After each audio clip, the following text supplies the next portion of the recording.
Hey everyone, Jared here, one bonehead, la costeña, chipotle, peppers, and adobo sauce. This video I'm going to show you how to use this stuff to incorporate into making cornbread in a jiffy.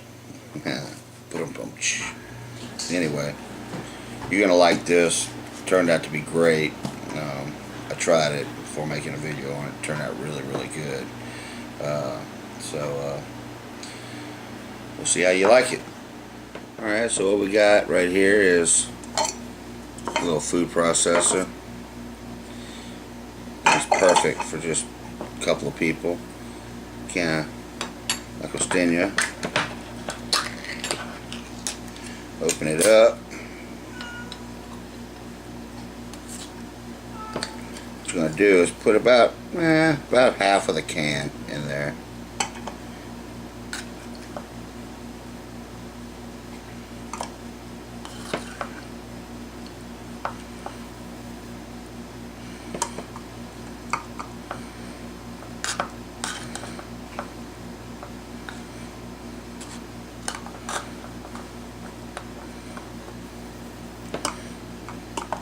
And this is how I do pretty much most of the stuff I use this stuff with, so that's how that's going to follow.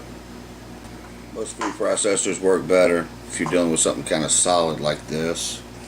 You need to add a little bit of moisture to it, any kind of flavorful liquid, and it's something that goes with the dish. This particular case, making cornbread, I need to be a little bit loose, a little wet. Just add a little bit of beer. Just a little bit. I mean, really, a little more, a little less, it ain't gonna hurt. What you're looking for to get is a third of a cup for the cornbread. For the cornbread here, we're gonna put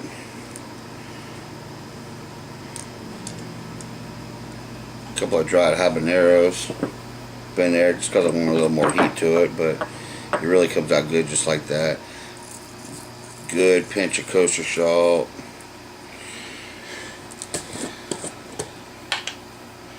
And some garlic. No, that's pre-minced garlic and everything, yeah.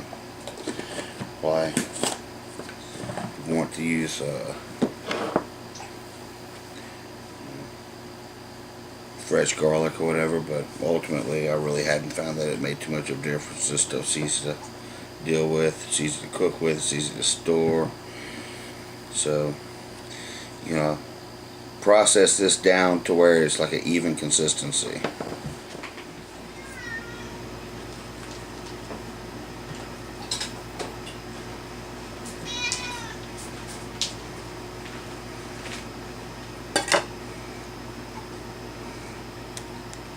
So that's roughly a third of a cup.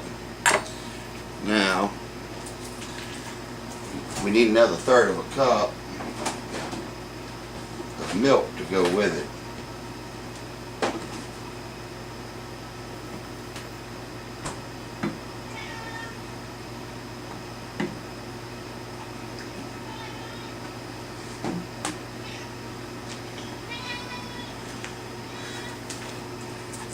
Now, I do the third separately because of the amount of displacement you get from the solids, so that it matches up good. What I like to do is mix that together real good. You'll have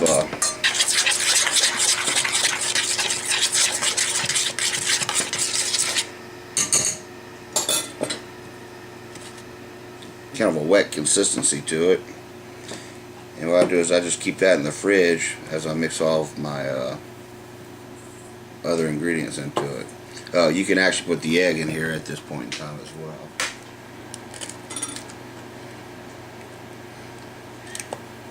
Yep. Try to drop the shell in there. 1 egg. 2 eggs. We're using 2 boxes, so I'm basically doubling up on all the ingredients. What you do is just kind of roughly mix that up. You do not want to process eggs because the heat and the turmoil of a blender or a food processor will break it down. You lose a lot of the properties that you're looking for with the egg.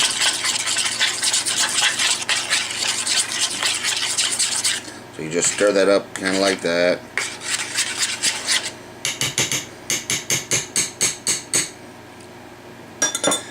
And then you move to the dry ingredients. Go ahead and get the dry ingredients in a bowl here.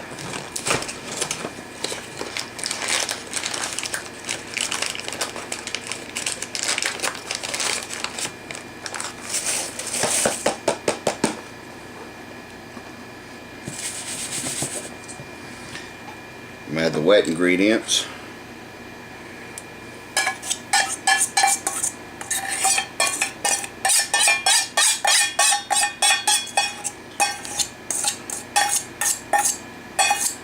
Waste not, want not.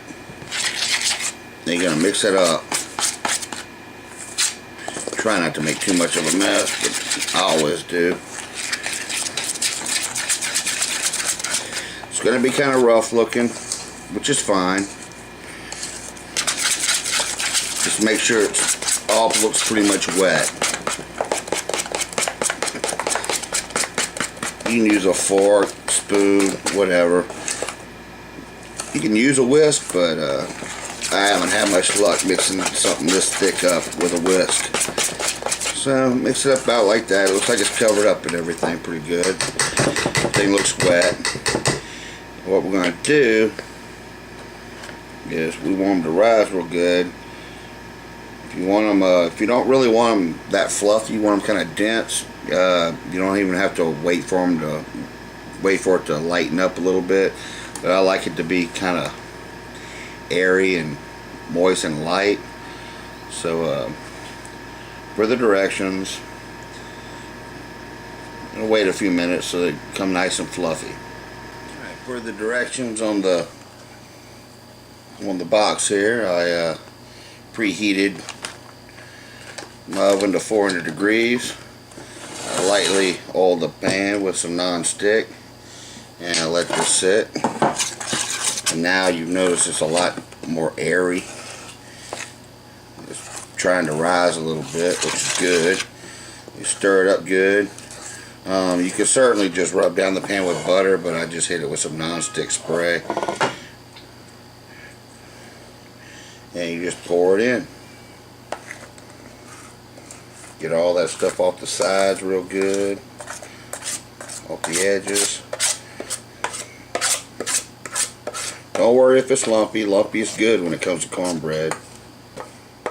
Actually, you can even kind of go a little high on the sides because the middle is going to want to rise more so than the top. That'll give you a more even rise.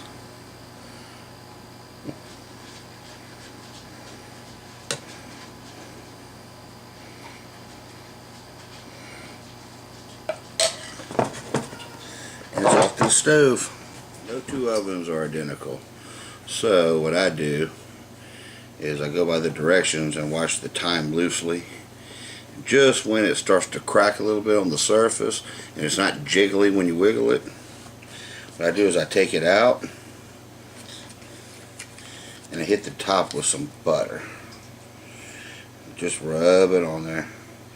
It'll be hot, so watch your fingers. You don't want to hit the surface. Just rub that butter around it.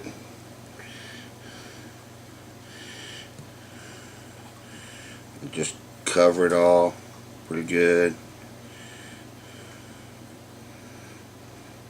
And like I said, no two ovens are the same, so it might take longer for yours to cook or less time, but just watch it. You can tell the signs. It starts pulling away from the sides a little bit. The top starts getting kind of a crust on it. But rub it down with butter real good. I don't know too many people that don't like butter. Get it around the crust area. Get it around the areas that are trying to crack really good.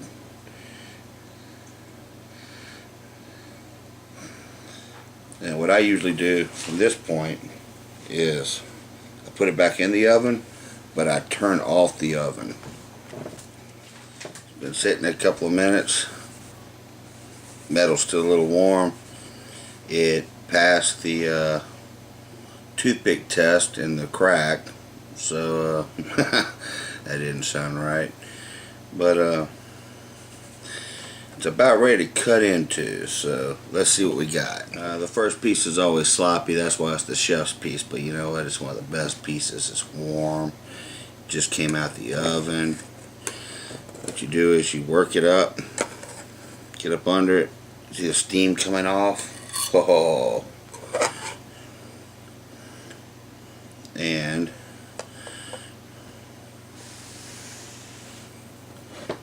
this is what you got.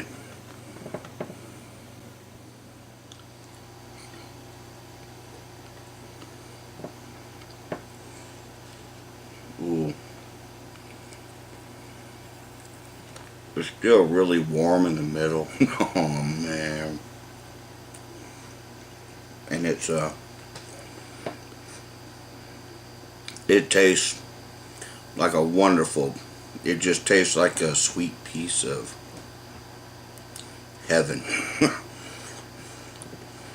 And I mean, those boxes of Jiffy, you can buy like 3 of them for $1 if you catch them on sale, but usually you can get 2 of them for $1.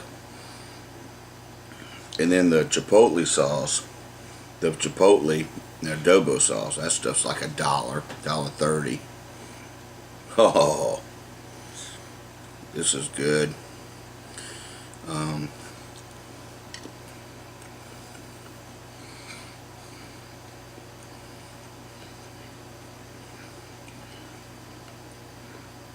sure I don't want to sit here and watch me eat this, so I'm just gonna end it at this because I'm gonna keep chowing. But oh, it's got a nice warmth to it. The habaneros that I added to it, the building heat, very manageable. The milk, that kind of absorbs some of it. The sugars absorb some of it. Makes it really, really mellow. But oh, but it's there, you know. You can taste it. It's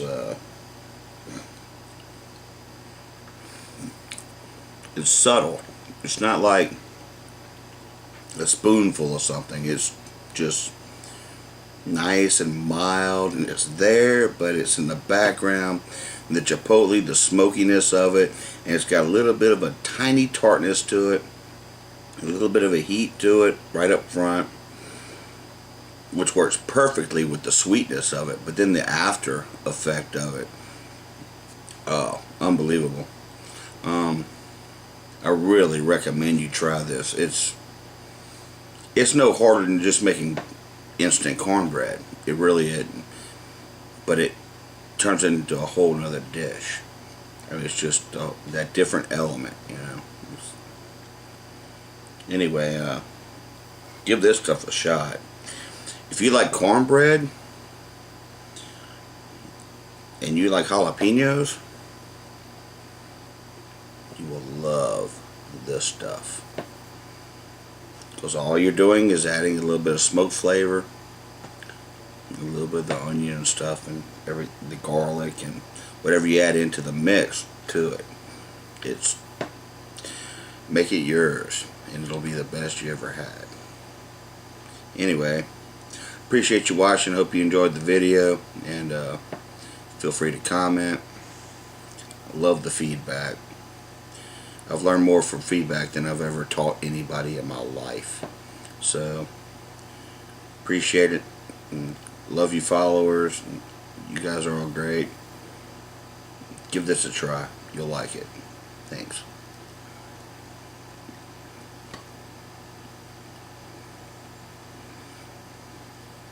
Ooh.